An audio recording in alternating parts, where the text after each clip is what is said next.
Happy Mardi Gras, everybody. Andrew, I am so glad the Saints give season ticket holders a 50% discount for any sports hernia surgery. It's a perk, and it's awesome. Max, he has to get the mesh. He's in Philly with Dr. Myers. Don't worry, he's going to be ready for training camp. Thomas, hit that intro. Welcome to Saints Happy Hour Podcast. Yeah, we're that podcast that wins awards. Go. Oh my God. He looks like Ash from the end of Alien. Usually, Dave, I can just open my throat and it's down. Now grab a drink and enjoy the show. All right, everybody, welcome to another edition of Saints Happy Hour Podcast. As always, we are presented by Hardhide Ponchatoula Strawberry Whiskey. I'm Ralph Malbram. I'm joined by only Andrew. Everybody else is scattered to the winds because of Mardi Gras. Happy Mardi Gras, everybody. Thanks for joining us. Happy Mardi Gras. On tonight's show, Saints have started to find the $47 million, Andrew, that they need to find to get under the salary cap. They've started making veteran cuts and moves.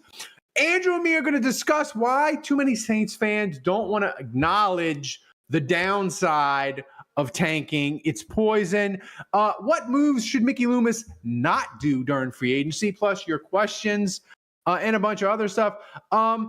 As always, if we reach $100 in donations, I will drink something horrible the patrons have sent me. This week, we got really some nasty stuff. We got 99 proof watermelon. Ooh. And Thomas and Hans, I got absinthe. Ooh, absinthe. What percentage is that? Memphicito. I don't know, but it's gross and disgusting. Wow. If we reach $100, I'll be drinking it. Wow. Before we start, Andrew, I want to see Ralph shoot some absinthe.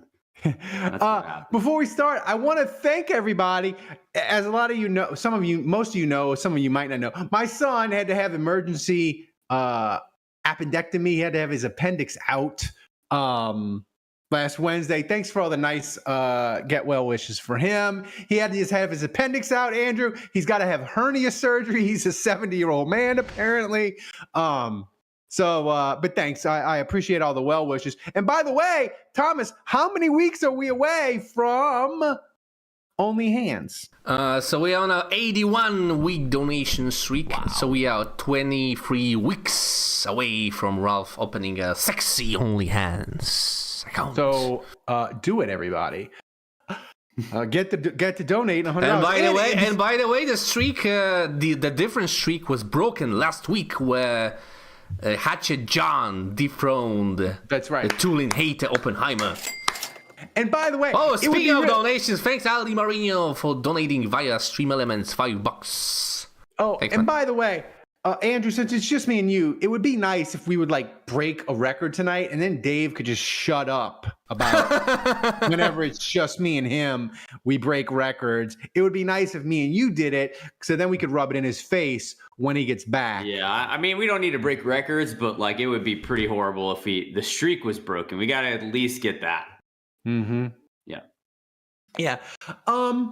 So the Saints have started the veteran cut down. The bloodletting. It's a good way to put it. Jamal Williams. Bye-bye. Yeah, we saved the whole under $2 million with that. They're $46 million over now. Nice. I will say this about Jamal Williams. I don't regret the signing. I wanted it to work. He was fun. He did Pokemon. He wore funny hats. He was cool. He got a pet cat. It was awesome. It didn't work. He got hurt. The offensive line wasn't good. Yeah. But the thing is, Andrew, the Saints have got to find $46 million. And they don't have a lot of levers to pull. Most teams, you see them, you're like, oh, the Bengals cut Sheldon Rankins, and that creates $10 million of cap space. The Jets cut Devontae Adams. They created $30 million of cap space. The Saints don't have a lot of levers. So I'm not sure we're going to see a lot of veterans getting cut. I mean, they can only designate 2 guys June 1st, and that doesn't really help them. So, I don't know that we're going to see a lot of, big-name guys be let go. I mean, I don't really view this as a cap move. Like I view this as the player sucks. Like, I mean, he was completely ineffective. The biggest memory I have of him on the field is that he made DA apologize to the Atlanta Falcons. So, he's complicit in that. But otherwise, like, great teammate, good off the field, great teammate, fun player.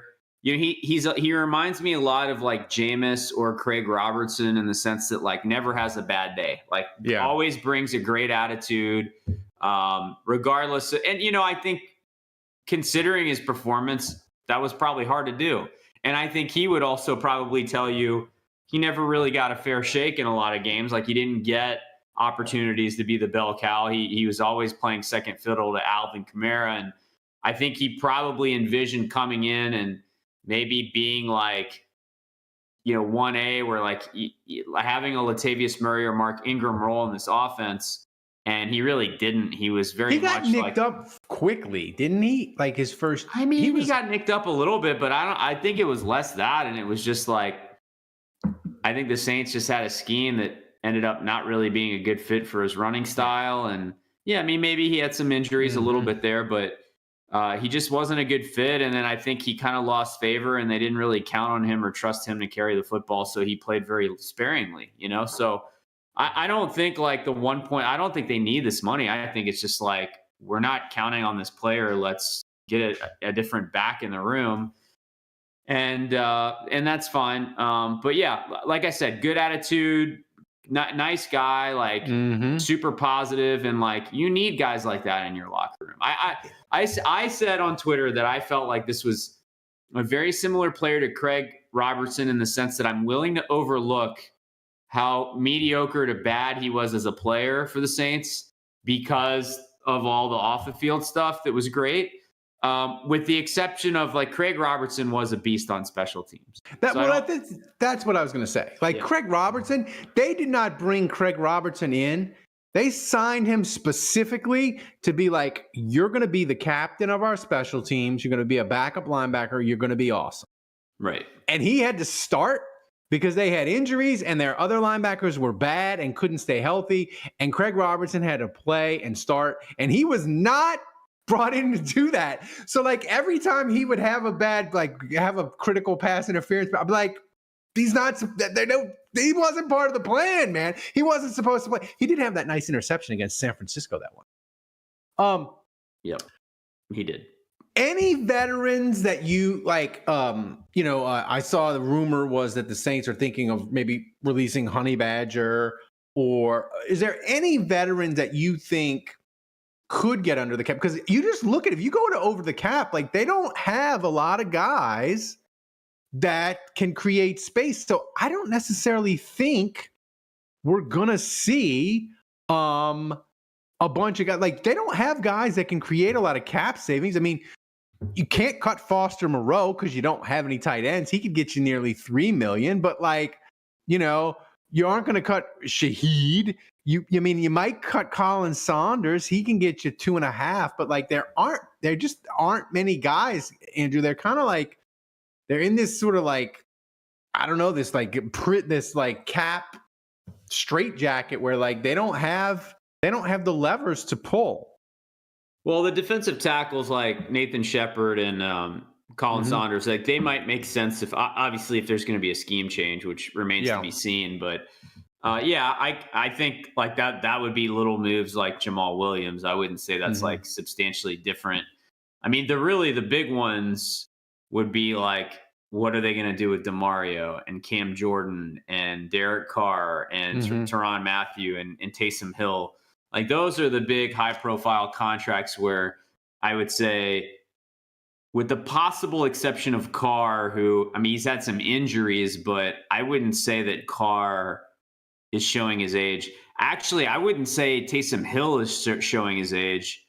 I mean, he obviously had a devastating injury and we're not sure how he's going to come back from that. But prior to the injury, I mean, Taysom Hill was business as usual.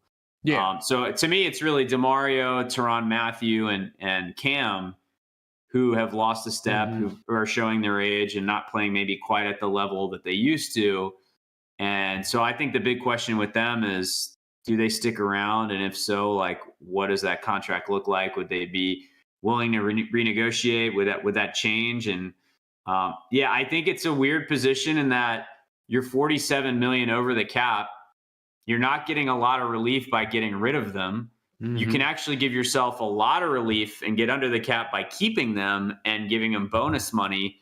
But then then it's just harder to get out of the contract. Well, the thing is with Cam Jordan is he's only got 1.5 million guaranteed. So like they can go to him and be like, hey, your cap number is 12.5.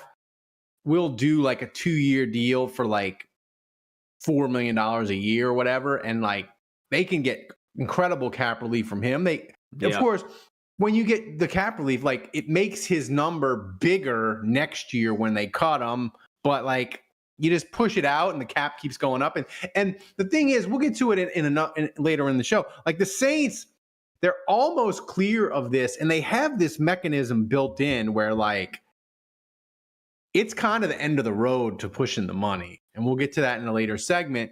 But the last thing, it doesn't have to be. I mean, to me, it's like, when is the player ineffective? And I think you could argue with some of these guys, like they're past that point, right? Yep. But they're like, as long as the cap keeps ascending, there is no end of the road.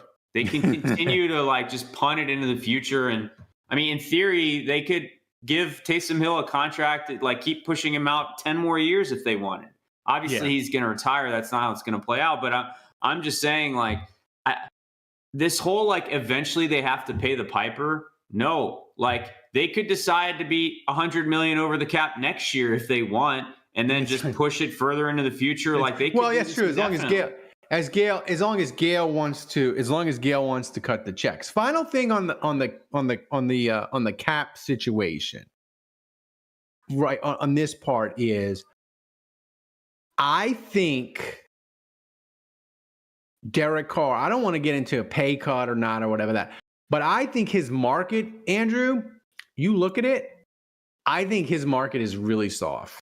Like, I think the Saints could say to him, look, we want you to take a pay cut. I know you said you weren't going to take a pay cut, but people say a lot of things and then they change their mind, right? So I just look at him and you look at it.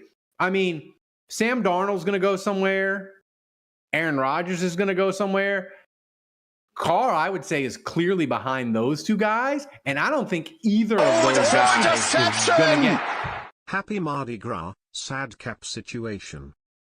Who let go for 20 buckaroos super chat? Thank you. Thanks, man. You know, like I think there's a potential if Derek Carr, if the Saints would cut him, he's on a year-to-year contract, and he's barely above like the Gardner Minshews of the world. I think he's better than those guys, right, Andrew? But I think there's potential where teams are Tennessee or these teams, Tennessee or not the Raiders, because he wouldn't go back there. But those kind of teams would be like, hey, Derek Carr, you can come in and you can do the Giants, you come in and we'll pay you 1 year, $20 million. I don't really see, I could be wrong. I don't see a team giving Carr like starters money in the offseason. Like I don't think he really wants to hit free agency because, like you said, you named a bunch of guys, Darnold, Rodgers, Russell Wilson will probably be out there. Yeah. Like I don't really see Carr getting an opportunity over any of those guys. Kirk Cousins is maybe going to be out there. That's right. So, I mean, is Carr going to, at best, he's kind of in that. He's in a similar space to those guys, but I just don't see him getting massive money, and so I think it behooves him to stay with the Saints. I think it makes a lot of sense for both sides. I mean, I'll be honest, like I don't really see a scenario where Carr's with the Saints in 2026, though. Like he would have to play absolutely amazing, and Kellen Moore. I think they'd have to go to the playoffs, have a winning season, and Kellen Moore would have to be like, yes, after a year with Derek Carr, like he's my guy.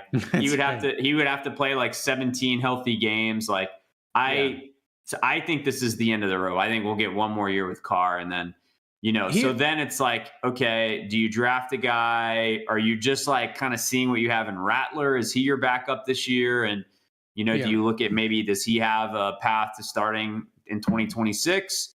Or are you drafting in 2026 your next guy, or are you signing a free agent? Are you mortgaging? Are you doing the Kansas City thing where you mortgage to move up to get your guy? Right. Here's my question, and I was thinking about this, Andrew, because basically Matthew Stafford.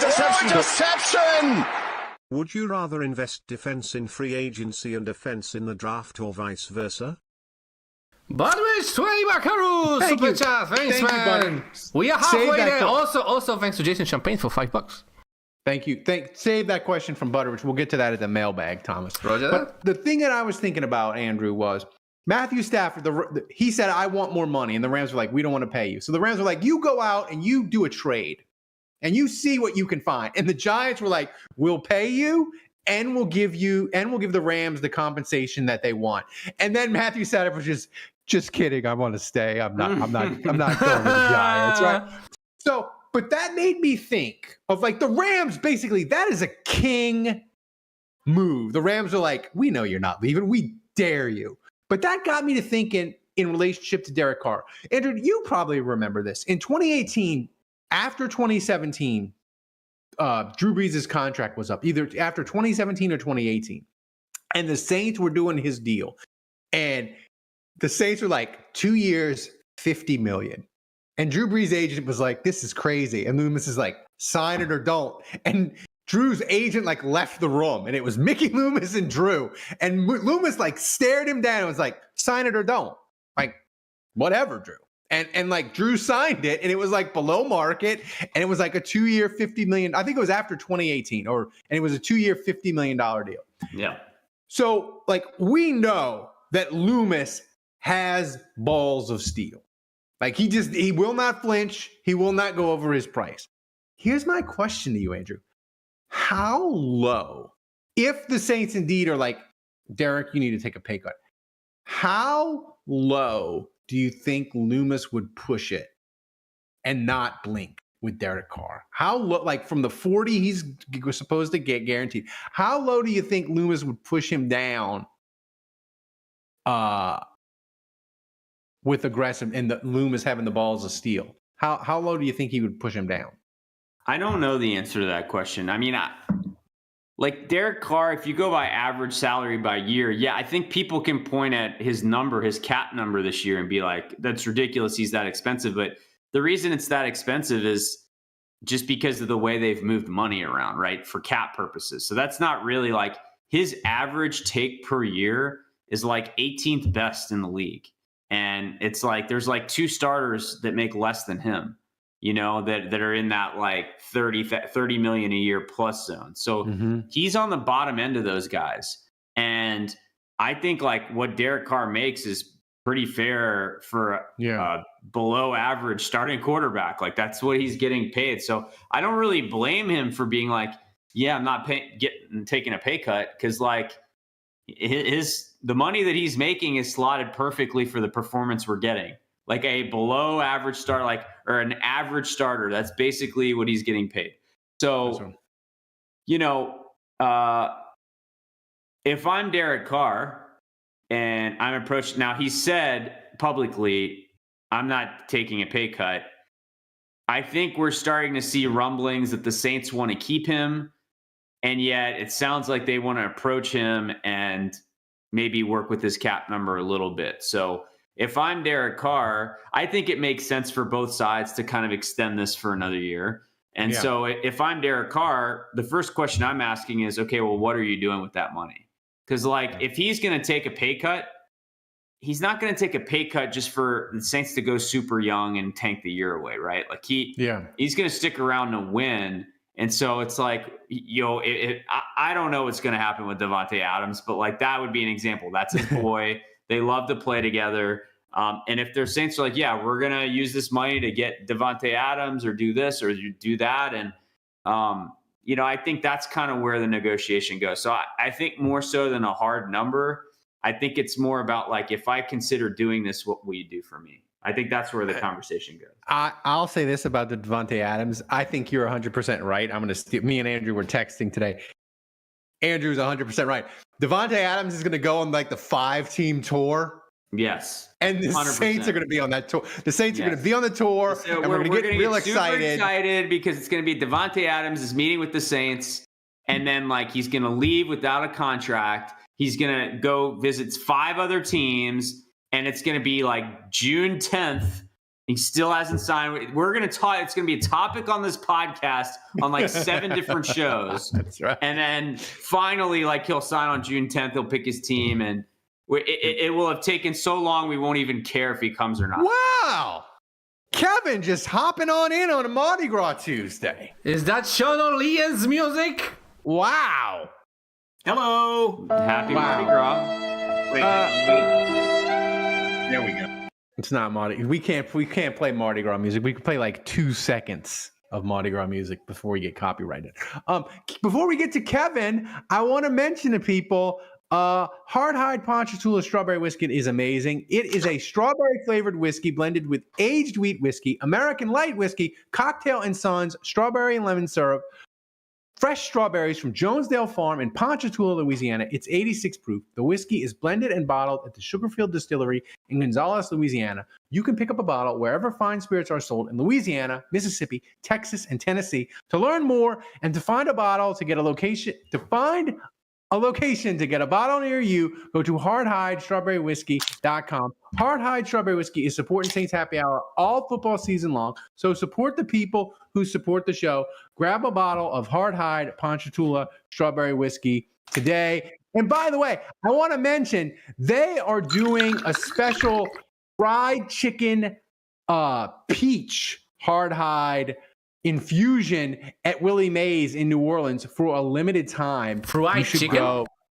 Yeah, and check it out. It's freaking amazing. John was texting me and talking about it.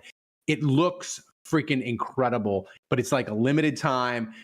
If you're in New Orleans, you should go to Willie Mays. Check it out. I'm sure it's incredible. I can't even remember what I said I would do if what needed to happen for me to rap Fat, Juicy, and Wet, the lyrics to that song. What needed to happen? What did I say last week? Do we remember? I'm going to tell you in a second. Someone in the chat remind me what I needed, what needs to happen for me to do that, your boy Alan. If you remember. Crazy shit. Yeah. Was it something stupid like the Saints have to win a playoff game? If Saints win a Super Bowl. Okay. Oh yeah, done. So here's the thing. Oh, the Saints interception! Oh shit! Dave? Asking for a friend. I'm just kidding. Oppenheimer! The streak is alive! So I guess I'm doing the absent. Is that what I'm doing? Yeah. As soon as Kevin showed up, we hit the donation goal. Kevin, I gotta. Well, I'll drink this and then we'll get to it. Only 22 weeks to go. It's hell yeah. Absinthe is almost like it's in the class of Malort because it's terrible. For sure. It smells like liquid paper. Here we go. Wait a second! Holy shit, man! What the fuck? That was so fast. Are you fucking kidding me, man?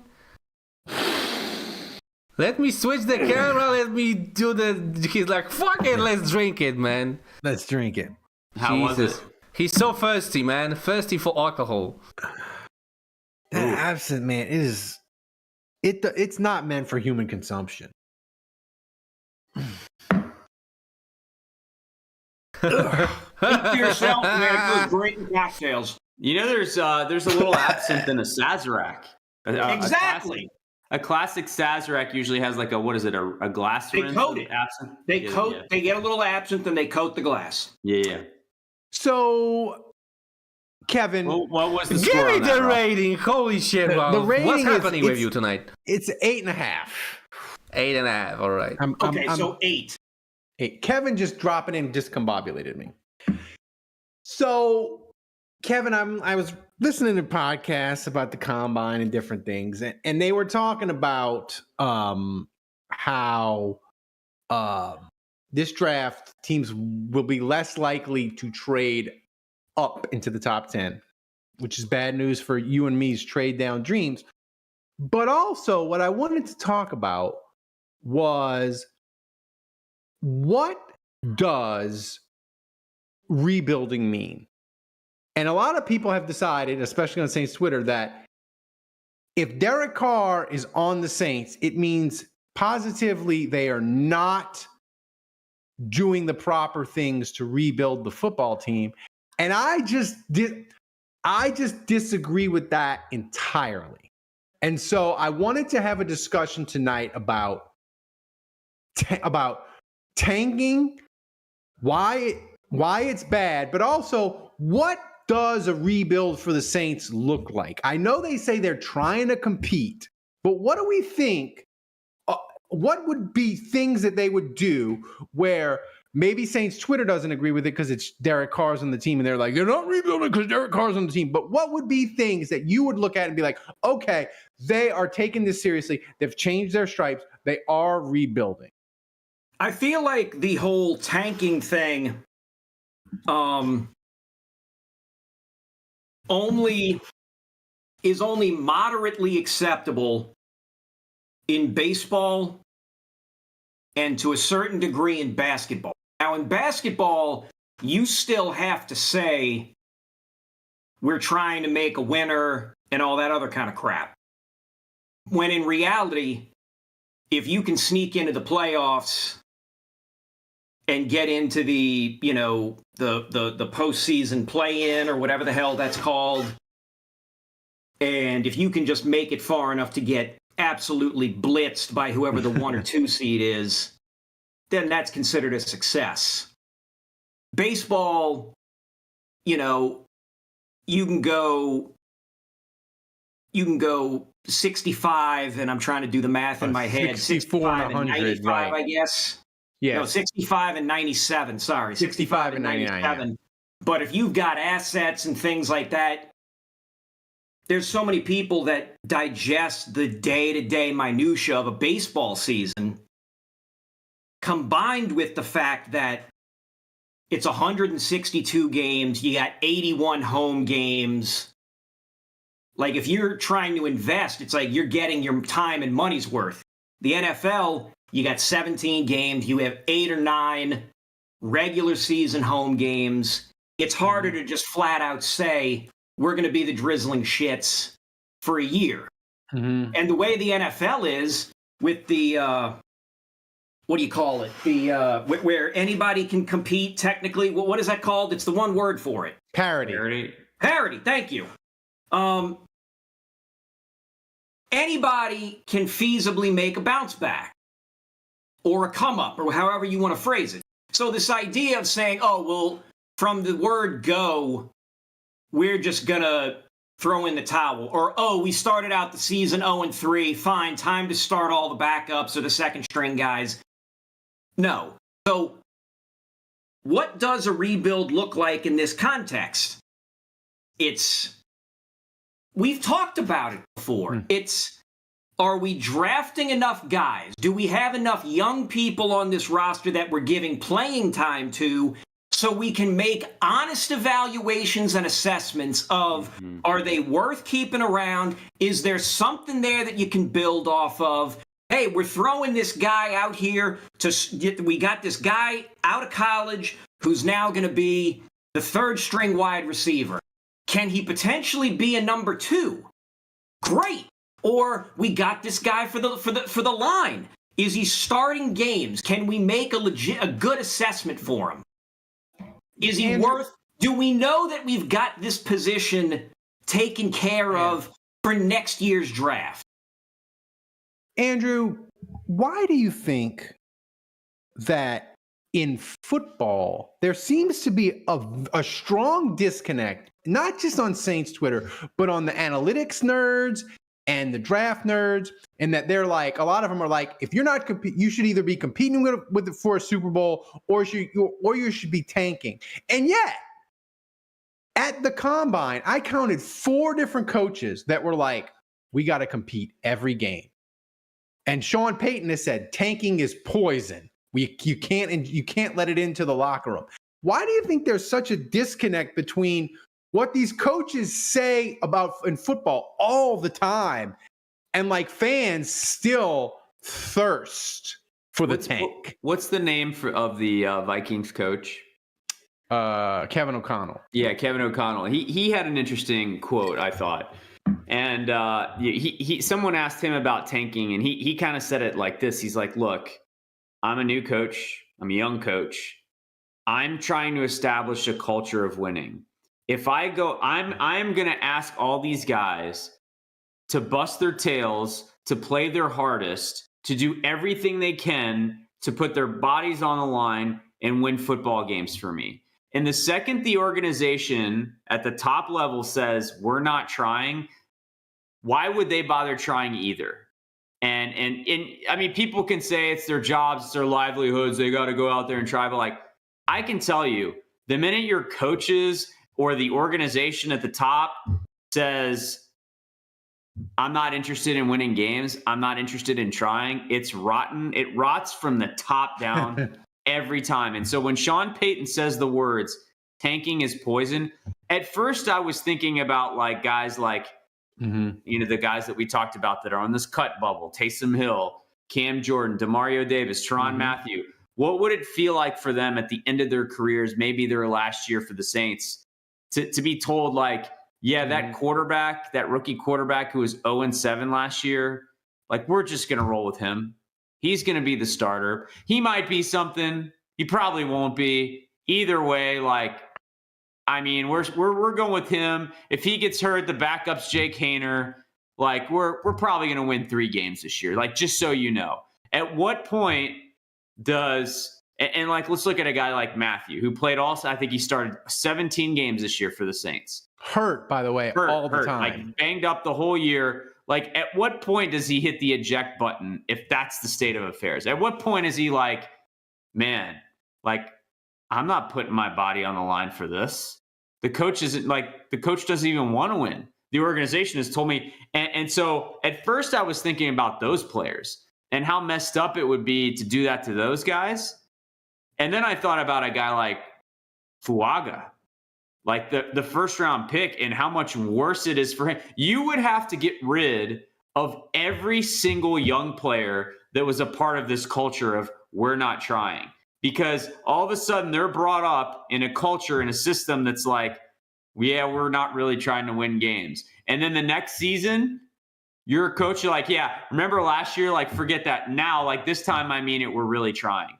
When you're a coach, you're trying to establish trust. You're trying to establish culture. You're trying to get 110% out of players. And if you set, like, Kellen Moore, if he comes in and he basically sends the message that, like, we're not trying to be competitive, I just don't think you can rebound from that. I think it would be over from the start. Imagine if you're out. Imagine Alvin Kamara. He signs this big deal. And of course, you know, it's a common expectation, or something you see often. The older, experienced athlete gets a big payoff, and then all of a sudden it's, you know, down into retirement. They slide, but they cashed in. They got that big contract. They can ride it out as long as they can while all the numbers decline. This guy arguably had the best year of his career at this age after signing a big money contract, and was dealing with various injuries. I think he had a broken finger or something, which God knows for a running back. Hand. Yep, broken hand. Is a problem. So imagine going to that guy. A guy who is basically the lifeblood of the team, and you're going to say, we're packing it in, you know, like, yeah, we're going to start this guy who stinks, but hey, we're going to get a real high draft pick. So go out there and keep throwing your body at these 350-pound guys repeatedly. Try not to get killed. You know what the cap nerds view this as, right? So, like, you drop down to here, and you're at 5 wins. And they view it as like, you rip it down to the studs. So now you're down to here, right? You're like at 2 wins. And then the ascension goes like this. Then it's like, you know, it's like, all right, we were at 3 wins, but now we're at 6. And then the year after that, it's going to be 9. And then we're going to win a Super Bowl. Like, you know, it's just like, it keeps going like that. That's not reality. How do we even know these picks are going to be any good, right? So That's the thing. You rip it down to the studs. Now you're at 3 wins. Who's to say you don't botch the picks and you just stay down here? It happens to a lot of teams. And then the cancer is infected. It's infected the whole organization. No one wants to go to your team. No one's trying. And like pretty much it's blown up in your face. Like I have always felt that like, 5 wins, that's as bad as it's been since 2005. It's the worst it's been since 2005. In 20 years, we haven't been this bad, right? 5 wins, terrible. But why not try to bounce back to 8 wins this year and go 8 and 9? And then you try to build from there. And it very possibly we go like this and we fluctuate. But to me, like, at least you're trying to win. And like ripping it to the studs promises you nothing. Yeah, that's the thing. Like, to me, the tanking, it doesn't like. I saw Kansas City have Alex Smith and hit a wall in the playoffs constantly and then be like, oh, we need to fix that. Well, we're not going to go backwards. We're going to identify the guy we want, get him, and now they're a rocket ship, right? They've been to 5 Super Bowls, the whole bit. Right. But I just think there's all kinds of paths to winning. And the thing that I've been arguing with people is it starts like Andrew and Kevin, you know history. I can't think of a team in the last 30 years where you were like, they drafted terribly, but they won a Super Bowl. I mean, the Patriots went through spells where they drafted bad, but you didn't look at a team and be like, that team was all free agents and all cast-offs, and they won anyway. Like, I can't think of a team of that. So you have to eventually start drafting well, and I don't know how you start like you said, Andrew. You're telling all these young guys, like, if you have a great draft this year, how can you have 2 great drafts in a row and still be terrible? Like, I don't think it maths, as Kevin would say. The math isn't mathing. Right. So, let me jump. I mean, I think Brucey and Fuaga were good 1st-round picks. Like, I think they've been at least their first pick has been good the last couple of years. You know, they need to keep on that. I mean, Fuaga, I think, has the potential to be a tremendous pick. Go ahead, Kevin. You want to say something? This is basically piggybacking off of something Juge was saying earlier about the mindset. It's like Kellen Moore. If the story of the Saints are keeping Kellen Moore here, or keeping Derek Carr here, sorry. Oh, okay, yeah. Ralph gets poisoned. Well, Ralph gets poisoned anyway on a weekly basis. Poisons himself for your amusement and hard-earned money. Thank you. If we keep Derek Carr, it's because Kellen Moore has told himself and has told the front office, the ownership, the team, whoever he's talked to, he has said, I can win with this guy. I can win with this motherfucker. He has looked himself in the mirror and said, I can win with this guy. And let's go to the other side of that coin. And let's say for a second that Kellen Moore, deep down in his heart of hearts, in the back of his mind, underneath the Band-Aid, says, I know Derek Carr is not the long-term answer. Kellen Moore still has to come up, wake up, and tell everybody he meets and talks to, I can win with this fucking guy. You cannot roll out of bed as a head coach and not say, I can't win with this guy. You have to go in and say, I can win with this guy. Even if you're thinking 1 year ahead or 2 years ahead, even if you've got that stored under museum glass, what you're thinking of down the line, you can't let that linger. It's on a shelf. It's hidden behind things. like that sweater from that lady that's sitting on that shelf in my living room. It's hidden behind things. You don't see it. It's not there. It doesn't exist. You move forward. That's Andrew, what it is. All these people acting like Kellen Moore has to come out and throw Derek Carr to the curb like he's Mo Sislak tossing Barney out of Mo's pub. That's not what this is. Kellen Moore is saying, I can win with this guy. You give me some players that I want. You give me some coaches that I want. You give me some guys around me that I want, and I can make this happen. And guess what? If it doesn't happen, if Kellen Moore is actually going to be a good coach, then he's going to adjust. We're going to see it. We're either going to see him make the adjustment, or he's going to keep riding with him, and then we'll know, okay, Kellen Moore is not making good decisions. He's not a good coach, and then we move on from there. But to act like we got to go from this thing and hit fast forward on the SimCity 2000 and see what happens with our city and act like we can skip ahead 5 years, 10 years, whatever, and play the game like that? No, you have to play it in real time, excruciatingly boring real time. And Kellen Moore right now is coming out and telling and basically acting like, I can win with this guy. So let's see if he can win. I'm with you. I think the big takeaway from all this is I just think those Saints Twitter fans, those cap nerds, whatever, they underestimate the damage that tanking does to everyone on the roster. Well, I'll give you an example. NBA, the 76ers did the process, right? And they tanked for years and years and years.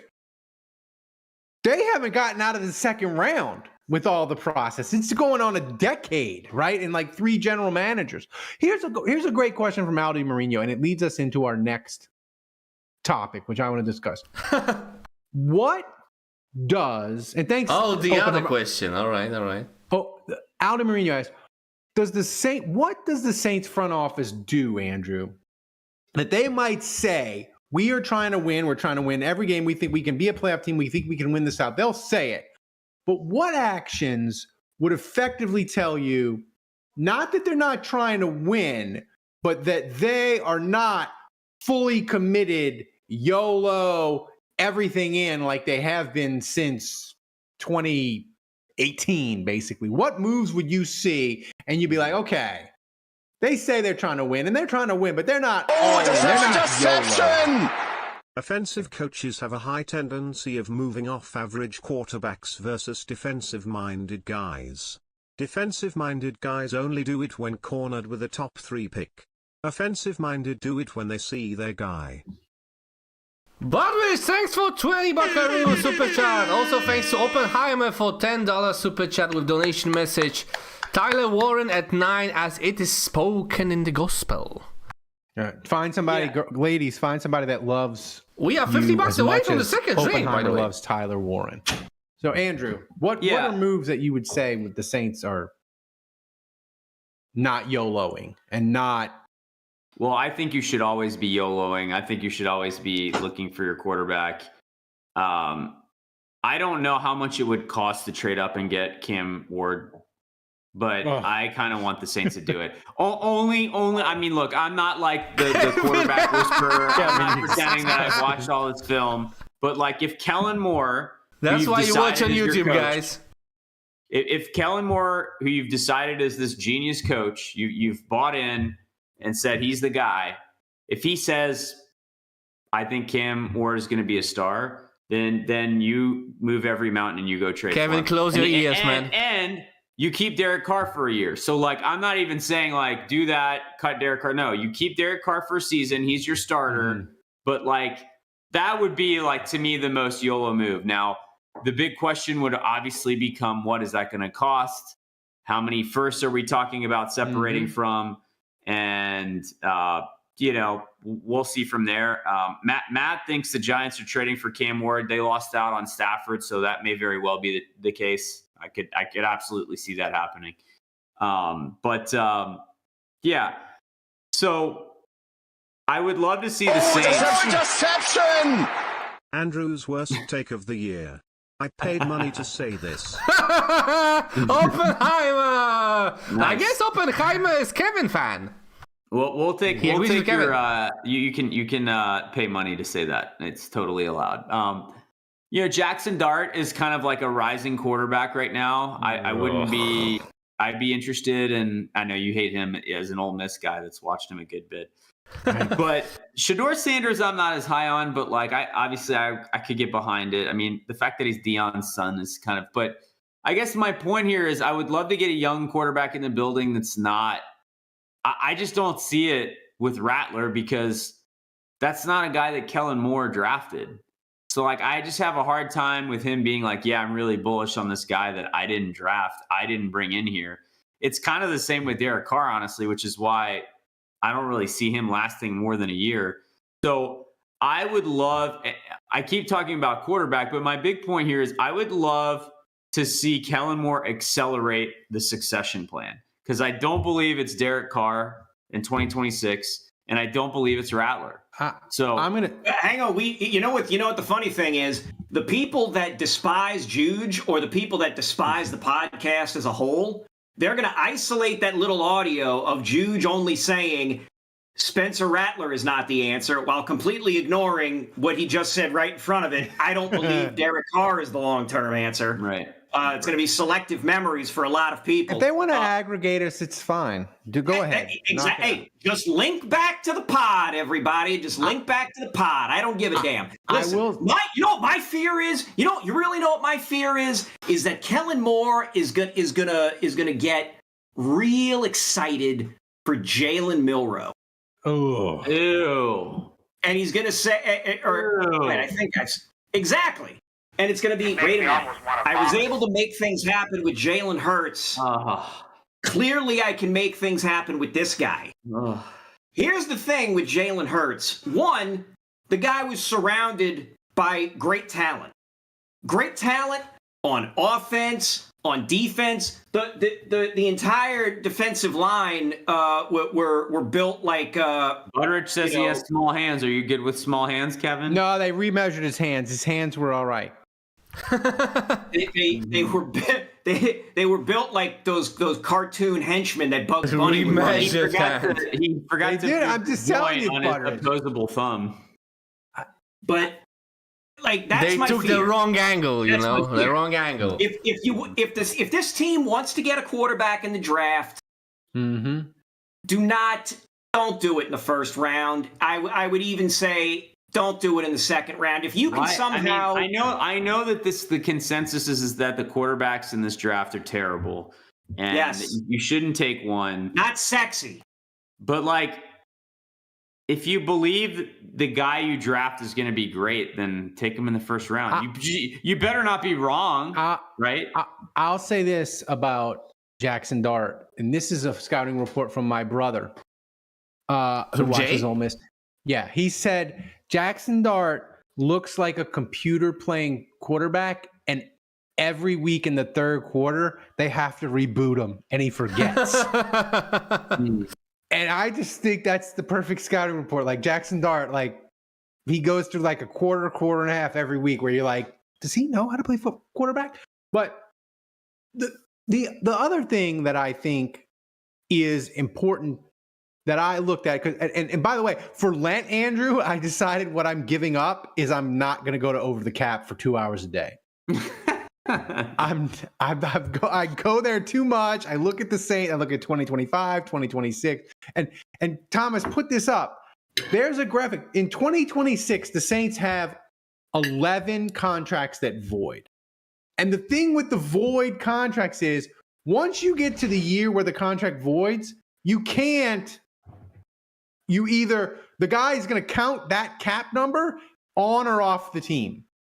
So I just think this Saints sort of reset is sort of preloaded into 2026, because a lot of these guys, the only way you can lower these cap numbers in 2026 is to extend them. And they're not extending these guys. They're not going to extend Demario Davis and Taysom and I don't think so anyway. So like, I just feel like for the cap, Like it's baked in. But the other thing that I want to mention, Andrew, is when you've got that many dudes who void and are probably not going to be on the team, and they're going to count against the cap, you need bodies.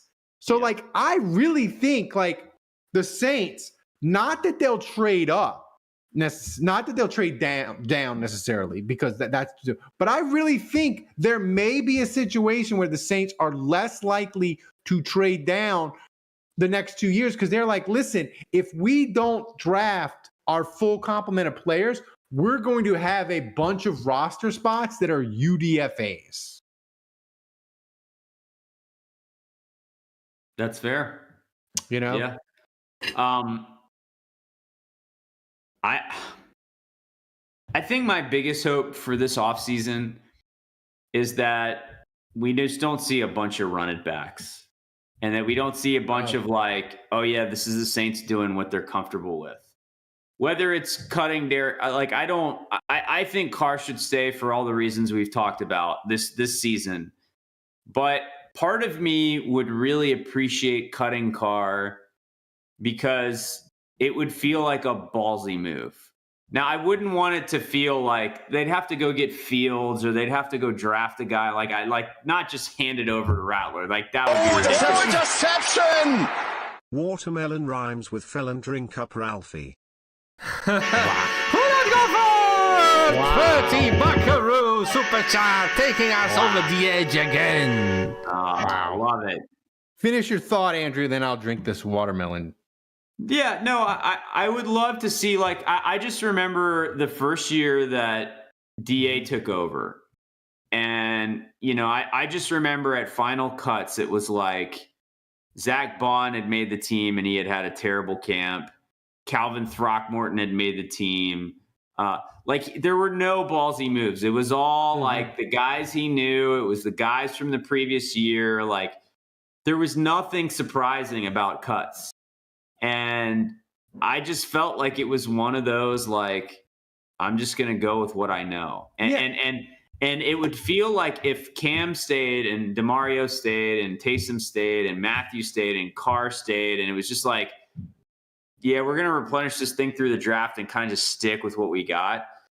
It wouldn't feel like Kellen Moore making a statement like, yeah, this is my ship and we're going to be changing some stuff here. It would feel like Mickey Loomis kind of orchestrating a run it back scenario. And I definitely don't want that. Like I make a case for Carr, and that feels run it back just because I don't think there's another quarterback in the building right now.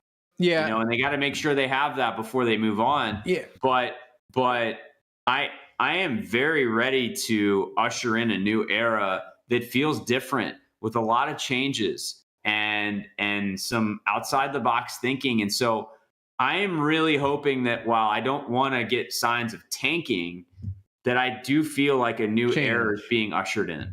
Yeah, Kevin, I can't remember if it was on if it was on like a mailbag or something we did, or if it was just a conversation me and you were having. But I was talking about, and I was like, well, you know, Juwan Johnson counts $7 million over the cap, whether he's on the team or not, and Taysom. And I was like, at tight end, if you bring Juwan Johnson back, even though we don't really like him, you could save cap space, and you bring Taysom back. And you like lost your mind because you're like, that means it's the same tight ends. I want something new. And that's kind of like, you convinced me with that rant of like, okay, you bring a Carr back, but you gotta do something at guard. You got to do something at tight end. You got to do something at receiver. You got to do something at line. You got to do something at safety. Like, I need to see definitive change a bunch of places. But here's my question. If I said to you, I think it's going to be locked in. It's got to be locked in. By the way, remember, kids, free agency, it doesn't officially start until next Wednesday, but it really starts next Monday in the tampering period. So, but the Saints can get they have till next Wednesday to get the cap situation straight. But if I said to you, Kevin, Carr's coming back, but the Saints are going to do a total revamp. You can pick one position group. You're not going to give me names in the draft and not mock draft. But if I say they can rip it down, change it over completely. What's the one position group you would want massive renovations done to?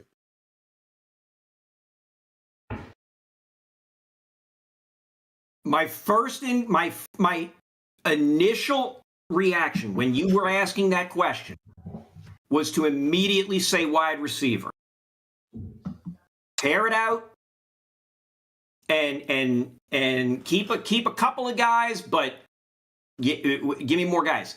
But I cannot let go of this desire to redo the offensive line. Like, keep Fuaga, and that's the only guy that I'm wrapping both arms around. Well, I can't get both arms around that guy, but You wouldn't keep McCoy? get both arms on him. Get both arms on him, and then basically tell everybody else, you guys are on your own. It's like that season finale of SNL where like the fire broke out in the backstage. You're firing McCoy into the sun?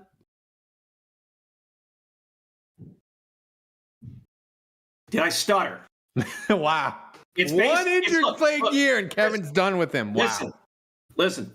To me, Fuaga is my John Lovitz. He's the guy I'm rescuing from the backstage area. Everybody else on the offensive line can kind of feel around and see if they can get out and show that they can escape. If not, then they can go the way of Julia Louis-Dreyfus or Robert Downey Jr. or Anthony Michael Hall as members of the SNL cast that were lost to time. Andrew, before you pick your position to totally revamp, Kevin, that's insane to get rid of McCoy. But I'm going to do this 99 proof watermelon. It tastes disgusting. It smells disgusting. Here we go. Here we go.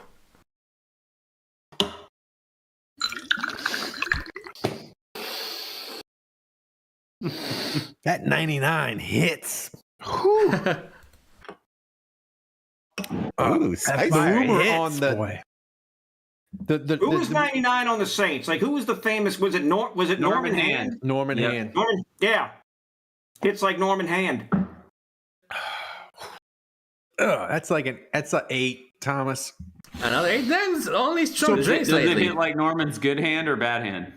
Good hand. One of my favorite things. I saw somebody at Disney World with a Norman Hand jersey. I was so pumped. Wow. Like old guy. I was like, Norman. Did you get a photo? I've seen that. Of course, I think I do have a photo of it. He was from Gretna, of course, because if you're wearing a Norman Hand jersey in Disney World, like, you are the hardest of hardcore. You're not from Metairie, yeah. No. So Andrew, what position group would you want to totally redo? I was really tempted to say linebacker, and I would start by not letting Zach Bond leave. You're gonna hop in a time machine? Yeah, but like Demario Davis is kind of cooked, and Pete Werner, Overpaid, Yeah, my God.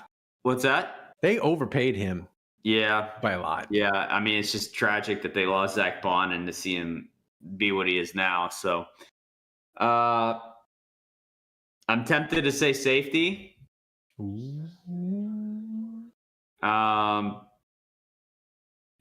have some young corners. We could probably use another one, but yeah, I think you could say the defensive line. Like, I don't know. To me, on defense, it's so bad. Like, no one is safe. I mean, obviously, you want to keep Kool-Aid McKinstry, and you want to keep Alante Taylor. Like, you've got some talent there. We'll see what happens with Paulson and Debo. But, like, who would you say on this defense is, like, a must-keep? Like, even Carl Granderson. So Andrew's worst take of the year followed by Kevin's. Ralph, you're up. Oppenheimer! 20 Buckaroo Super Chat. Damn, the third drink, my lord, is, in play? Kevin, what was the take that he didn't like from you? What was your terrible take? Only keeping Basically, I would just say, fine, get rid of McCoy. Oh, yeah. So, yeah, I don't know, man. Pick any line on the defense. Literally pick any position on the offense, on defense. Like, it all needs an overhaul. I think they need to overhaul defensive end. I think Cam is cooked. I think your son, Andrew Carl Granderson, he's a nice rotational player, but he is only going to be good on a defensive line where he's the third best guy, which makes his salary not that exorbitant anymore. I mean, teams pay. I see Chase Young is going to get. I saw today his projected is 3 years, $51 million for Chase Young. That seems preposterous for a dude that just had 5.5 sacks. But I don't know. But I think they need to redo the defensive line. It seems that way. Final question before we get to the mailbag is trivia. You mean trivia? Before we get to trivia, thanks, Butters. Do you think, Kevin? On a scale of 1 to 10, 1 being last year, Saints spent the 31st least amount of money in the NFL. Only Dallas spent less money in free agency. That's a 1. A 10 is they create $20 million of cap space. Loomis goes nuts. They add 4 guys that are making $10 million, and it's YOLO like it's 2018 again. That's your scale. What do you think free agency is going to be for the Saints in 2025? I mean, so free agency is what's going to inform the draft, potentially the draft strategy, right? Yes. God. My hope is that they can get a couple of guys to pad. And I'm saying pad like I don't want it to sound like an insult, but get guys at a position like linebacker. See if you can find an inexpensive guy.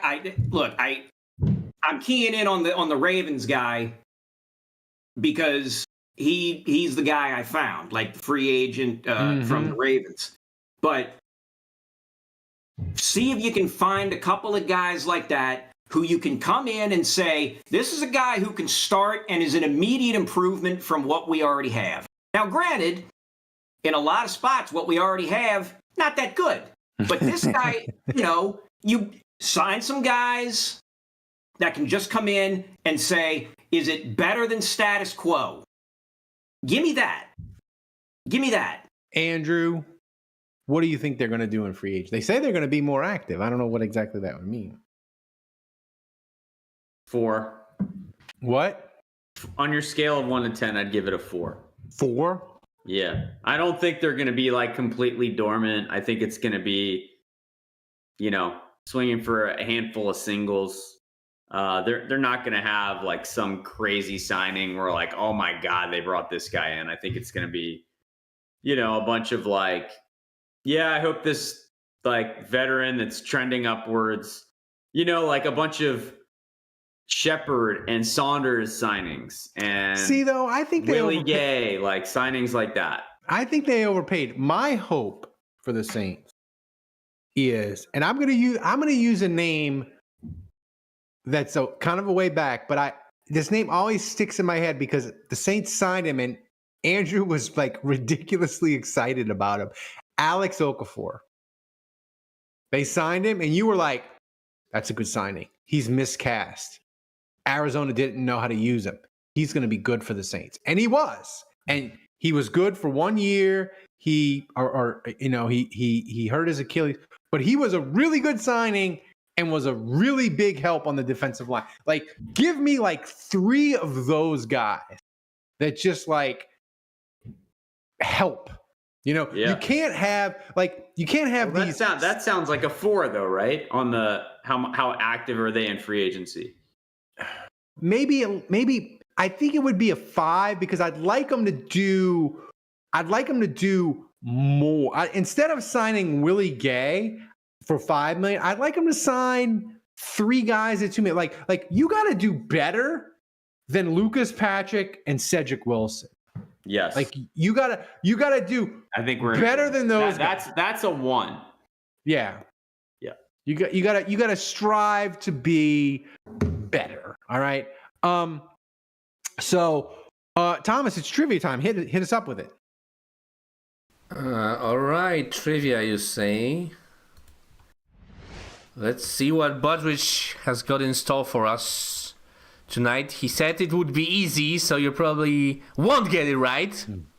The question is... I don't know why I just did finger guns. Sorry. Yeah. You did? Nobody saw that, Yep. fortunately. So the question for tonight is, who is the only Saints player to be on the team when they won their first 3 division titles in franchise history? Oh, it's Fred McAfee, right? Yeah. I feel like we did this trivia I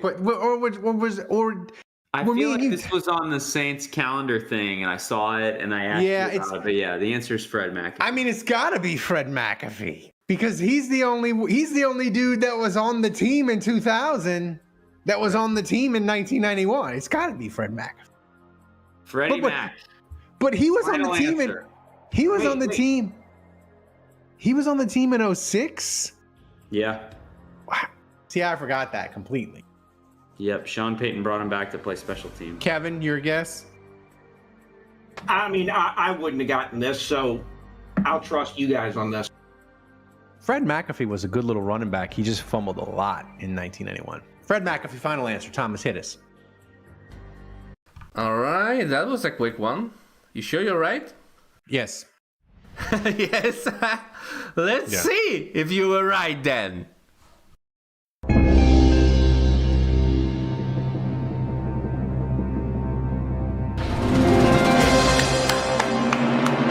There we go. Fred McAfee. Wow. Fast 5th round Freddy. draft pick playing for 17, 18 years. That's incredible. Yep. All right, Crazy. Thomas. It's time for the mailbag. The Saints Happy Hour viewer questions are brought to you by Hard Hide Ponchatoula Strawberry Whiskey. You can pick up a bottle wherever fine spirits are sold in Louisiana, Mississippi, Texas, and Tennessee. To learn more and to find a location to get a bottle near you, go to hardhidestrawberrywhiskey.com. Thomas, you take it to the top. Tear it up. Now you can do the finger guns, Andrew. Never kill. I will say, not to be political, but my wife is laughing hysterically while Trump is into like hour 2 of his like State of the Union or whatever he's doing. Thomas, what's All right. first up? Okay, so first question. So many questions, by the way. First question from Budget from earlier from the donation. He asked, would you rather invest defense in free agency and offense in the draft, or vice versa? Ooh, this is a great. This is a great. Not necessarily for this year, but like theoretical. What do you think is the better investment in free agency? I think I would rather go. I guess I'd rather surround Derek Carr with some playmakers and I don't know. This is tough. I'm gonna say spend the money on offense and go young on defense. Just get some guys that can learn. I think right now they have a lot of money on defense, right? Like DeMario, Cam, Matthew are very expensive. Lattimore was very expensive right up until we traded him. So, and that obviously hasn't worked, and that's kind of run its course. So I would love to get youthful. I would like to get a lot younger, better on defense, and then maybe get some veterans on offense that can help. I feel like answer. I'm going with that. I feel like in free agency, you can't find a tackle. You can't really find a corner, like an elite corner. Like you can get guards in free agency and you can get linebackers. Like the Saints, they got Larry Warford at guard, right? They got DeMario at linebacker. Like you can go like your guts guys, but like other positions in free agency, I feel like you're usually gonna like make mistakes, you know? So it's tough. We'll see what the Saints do. But Thomas, what's next? All right, next one, quick one, guys. Short answer, please. From Jason Champagne, was the release of Jamal Williams a team decision? Nah. Nice. I feel like that's rhetorical. That you get no answer there. I think that question stands on its own. Yes. Yeah, that's good. All right, so next question from Saints Rabbit. With Devontae Adams getting released, what would y'all think is a doable price tag to bring him to New Orleans? or do you think he's not worth it? I don't think he's worth it. In general, I was texting with someone today. I think receivers are the most overpaid position in the league. I just think, like, relative to what they give your football team, of course they're important. But, like, you can get, I mean, we saw it this year, like, you can get a bunch of cheap guys that can win on go routes if you have a single high safety. We saw that in Marquez Valdez-Scantling. Like, there's a bunch of receivers that if you have a quarterback like Derek Carr who throws a pretty deep ball, like, that's probably his best. Like, he throws a nice deep ball. And if you have a burner, like, you can find those guys for cheap. In general, I think, like, your Olaves, to me, like, they're overpaid. Like, I don't know. Yeah, I think if you have a receiver that consistently wins on 3rd and 4 and gets you 6 yards and moves the chains and wins in the red zone, like, that's really valuable. I think that's hard to find. And that's, Michael Thomas was, obviously his contract ended up not being worth it based on how it played out. But, what he was in his prime, like, that was really valuable. But I feel like most receivers are just not worth what they make. Kevin, that's my hot take. Kevin, I want Davante Adams for this sole reason. There is no one in the NFL that rides harder for Derek Carr than Davante Adams. True. Like, they are boys. He was excited to go to the Raiders. The number one reason he wanted to go was to play with Derek Carr. I think it would be hilarious to have Derek Carr and Davante Adams on the same team, because Davante Adams would ride hard for Derek Carr, and the fan base doesn't really like Derek Carr. I'm being charitable. I think the Saints should take whatever pay cut Derek Carr gives them and use it to sign Davante Adams for the hilarity of Davante Adams every week riding hard for Derek Carr. Do you think there's any chance that Davante Adams would help us see Derek Carr in a different light? I mean, it's interesting. I think maybe. Like, I just think, like, Kevin, I just think, like, if Derek Carr, I don't know. I don't think he can come all the way back with Saints fans. I think it's too far gone.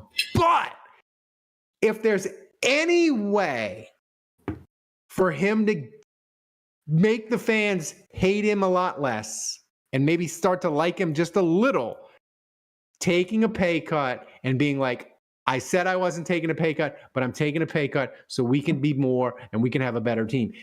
Is that a way back for Derek Carr into Saints fans' good graces? Ignoring the Davante Adams portion of it, I'll take the question as it's written. Yeah, if he takes a pay cut and says, I want to help the team be competitive, that should absolutely win him. That should get him some point.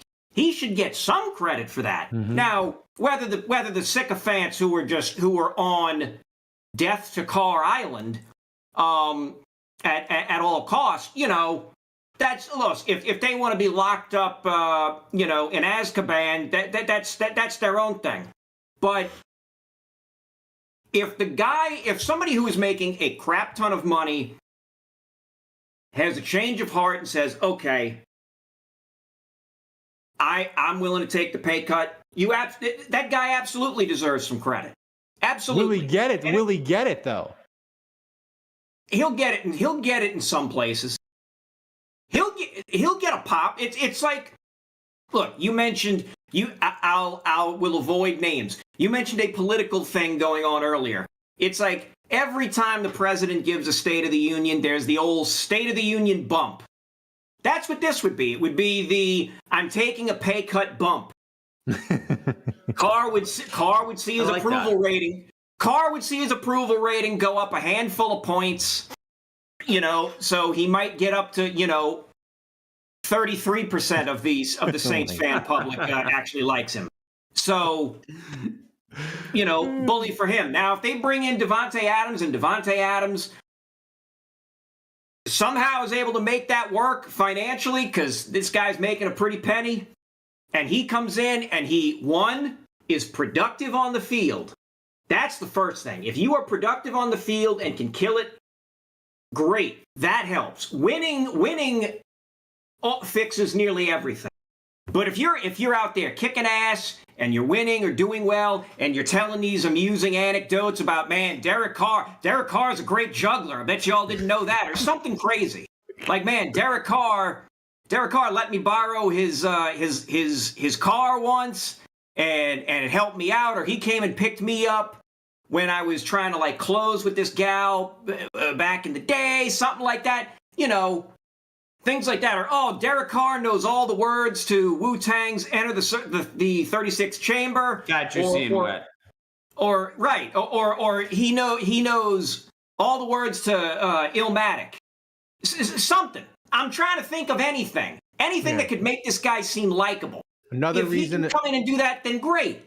Another reason to sign Devontae Adams, him and Derek Carr could do a Taco Bell commercial together. Overall, I'm not a fan of signing this guy who would get 8 figures. It's like, come on now. We'll see. I don't know. He's 30. He's 32. We'll see. Thomas, what's next? Okay, final question from Badrich again. This time from Discord. He asks, what parade would you want to ride in if you haven't ridden in it already? And if you rode already, what is your favorite? I've actually only ridden in my entire life in Argus, which was a Mardi Gras Day parade in Metairie. So my experience is pretty freaking lame in terms of riding and stuff. Argus was great. I had a great time. In fact, it's one of the best memories of my life. Like I had truly a blast. Like if you have an opportunity to ride in a parade, just throwing beads to people, like it's a great experience. But I would want to do Endymion. Like that's what I would pick. Yeah, I've only done what's the second truck parade in Metairie? I forget the name. Jeffersonians? I rode in that. How the hell did I pull that out of my ass? Long time ago. It wasn't the greatest. I was like, this is like, it wasn't great. If I had to pick one, I would want to ride in Bacchus. Like, I think riding in Bacchus, night parade, great weather, humongous crowds, the double-decker floats with the lights, being on the second deck, I think that would be freaking amazing. Cool. I'm with you. That's another great one. Yeah. Yeah. Kevin? I was only ever in a, like when I was in the Boy Scouts. The Scout Parade, yeah. I was in the Scout Parade. Yeah. So that was it. That's the only parade I've ever been in. If I could be in an actual parade, I think they changed up the Metairie route now. Yeah. So they have. And I think they've changed up a lot of the, let's see. I mean, today, Zulu, I think, started rolling at 6:30 a.m. That's incredible. God damn. That is nuts. 6:30 or 7:30. That's wild. Obviously, I think one of the, like saying Endymion or Bacchus, I'll go outside. I'll go out off the beaten path. I'll say Tux. Ooh. Oh. I like that one. Yeah. Dave is jealous that he's not with us tonight because I feel like he's ridden in a lot of really fancy, cool ones, and he would have good answers, and he would probably lord over us and embarrass us for not being cool like him. But this might be really lame. This is not Mardi Gras related, but one parade I have always loved is the Irish Italian parade. Have you ever heard of that? That is freaking fantastic, and I would love to be a part of that one day too. I've always thought that parade is freaking great. Not Mardi Gras, but parade, New Orleans. Yeah, still the same. So thanks everybody for the questions. Thomas, let's wrap up the show. Give us the honor roll of who donated. All right, amazing show, guys. Without Dave, we reached 2 donation goals. Amazing. We are on a 80, as you can see, we are on an 82-week donation streak. We only have 22 weeks to go for Ralph to open Only Hands account. We have had a winning streak as long as an NBA season. Yeah. That's fucking insane, guys. That's insane. Great. Insane. Yeah. So thanks again to everyone who donated, to Jason Champagne, to Aldi Marino, who started the show, to Budrich, to Who That Gopher, and to the MVP, reclaiming his crown and starting the newest streak of his own with 100 buckaroos, who is the one and only Tulane hater, Oppenheimer! Congratulations! Oppenheimer, a.k.a. You can go retrieve your crown at the Comus celebration happening right now in some, I'm sure, ritzy-ass Ballroom. hotel downtown. It's one of my favorite things. The Rex Comus Ball, America gets reacquainted with it every year, and they're like, this is really weird. They have people dressed in weird costumes and like the whitest page children that you ever have seen. They're like, that's Cooper Aniston Wentworth the Fourth. Yeah, I mean these names are some dried ass mayonnaise, man. Let me tell you. Like Mardi Gras Twitter, like actually it's not even that. It's Rex Comus Twitter is a delight. It is. I wish they used to have an easy stream to find. Now it's harder to find. I remember when I introduced it to my wife, she didn't believe it was real, and I was like, "Oh, it's real. It's real. It's amazing." And she just it's incredible. Like they have the giant moon thing that comes. It's just I love the Mardi Gras Ball. I'll be staying up tonight to watch it. It's my favorite. Juge, I wanted to compliment you before we go on your hoodie. It's very nice. It's very comfy. My wife hates it. Every time I wear it, every time I wear it, she's like, "You're going out in that," and so I really appreciate that you like it, because that's normally it's very hated around here. Yeah. It looks good. It goes with the hat. It matches the undershirt. Thanks, man. Yeah.